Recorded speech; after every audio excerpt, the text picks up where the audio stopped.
Halo, kita ketemu lagi nih buat ngupas tuntas sumber-sumber Anda.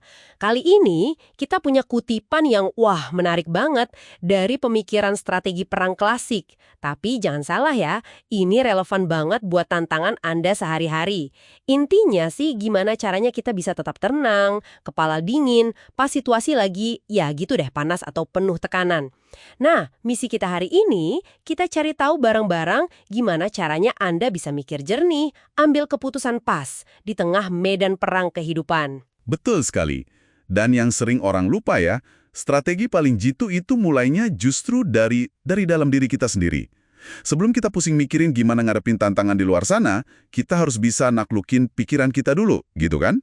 Kalau pikiran gampang goyah, kebawa emosi, atau malah kejebak masa lalu terus, ya strategi apapun jadi rapuh, gampang goyah. Oke. Mari kita bedah lebih dalam nih. Ada satu konsep kunci dari sumber kita, namanya strategi keseimbangan diri. Ada kutipan bagus nih, bunyinya gini. Di tengah panasnya pertempuran, pikiran cenderung kehilangan keseimbangan. Penting banget katanya untuk menjaga kehadiran pikiran Anda, mempertahankan kekuatan mental Anda, apapun kondisinya. Jadi intinya bukan lari dari susah, tapi justru melatih pikiran kita lewat kesulitan itu ya. Tepat. Ini krusial karena, ya kayak kata Clausewitz itu loh, ahli strategi perang abad 19, dalam setiap rencana pasti ada aja yang namanya friksi. Friksi ini ya celah antara rencana kita sama kenyataan di lapangan. Kekacauan, hal tak terduga itu pasti ada. Nah, kemampuan pikiran kita buat adaptasi, buat tetap adem pas ketemu friksi ini, itu yang nentuin respon kita efektif atau enggak. Kita perlu belajar buat, ya, nggak ikutan ke bawah arus kekacauan itulah.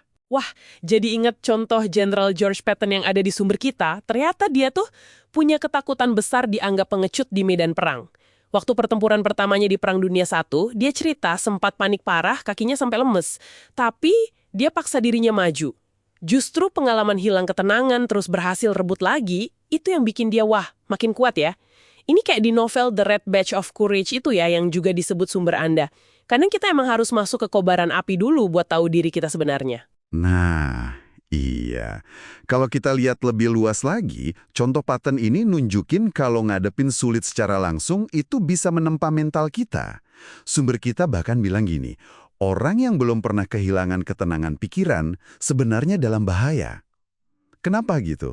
Ya karena justru pas sudah pernah ngerasain kehilangan keseimbangan, kita jadi tahu gimana caranya nyari dan dapatin lagi. Proses ini nih yang bangun ketahanan mental sejati. Menarik banget. Tadi kan contohnya soal berani fisik dan mental di perang ya.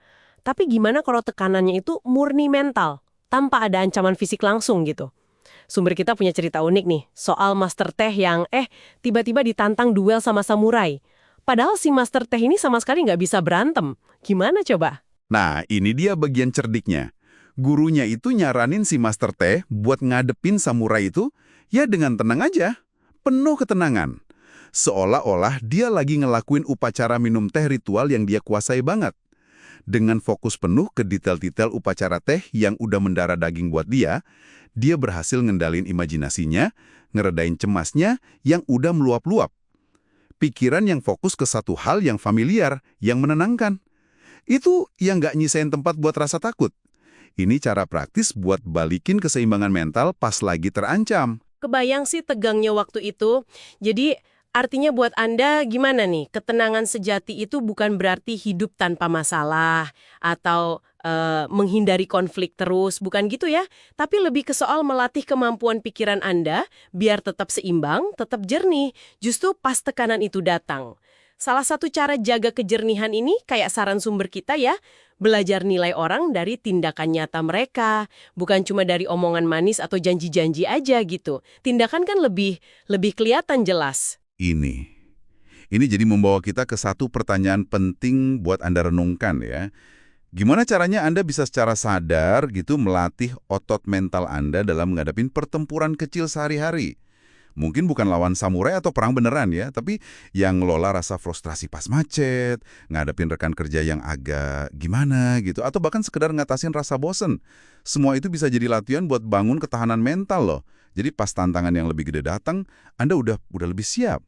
Sip, Semoga obrolan kita kali ini, yang kami rangkum khusus dari sumber-sumber Anda, bisa kasih perspektif baru ya soal gimana jaga ketenangan di tengah situasi panas. Sampai jumpa di eksplorasi kita selanjutnya.